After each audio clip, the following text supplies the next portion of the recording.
बिस्मिल्लाहिर्रहमानिर्रहीम। आज मैं आपको सोलर हीटर का रिव्यू दे रहा हूँ। ये बहुत काम की चीज़ है और फुली ऑटोमेटिक है और मुख्तलिफ़ कामों के लिए मुख्तलिफ़ इसमें फंक्शन भी है और ये सोलर पे चलता है और बैटरी से भी चलता है। ये आपको नज़र आ रहा है, ये उसकी ऑन ऑफ बटन है, ऑन ऑफ बटन है। ये इसके टाइमर है, टाइमर भी आप सेट कर सकते हैं मुख्तलिफ। ये सूप का जो है वो है सूप बनाने के लिए, और ये आपके कोई फ्राइड और बारबेक्यू बनाने के लिए बना सकते हैं।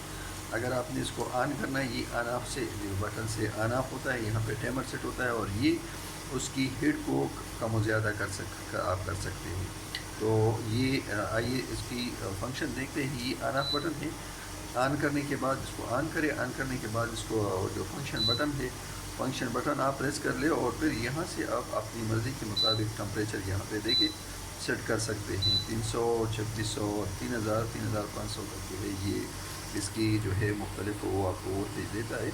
और इसके थ्रू जो है आप यहाँ पे देखें, आप अपनी मर्ज़ी के मुताबिक इस कोई भी जो है 5 मिनट में ये जो है आपको जो है वो काम करके दे देता है। तो बिजली का भी वो है और सोलर से भी चलता है और ये आपको मतलब आसानी के साथ जो है वो आप बैटरी से भी लगा सकते हैं और सोलर से भी लगा सकते हैं। तो गैस का झंझट भी ख़त्म होगा और ये जो है आपका बिजली का भी जो है मसला नहीं हो और गैस का भी मसला नहीं हो।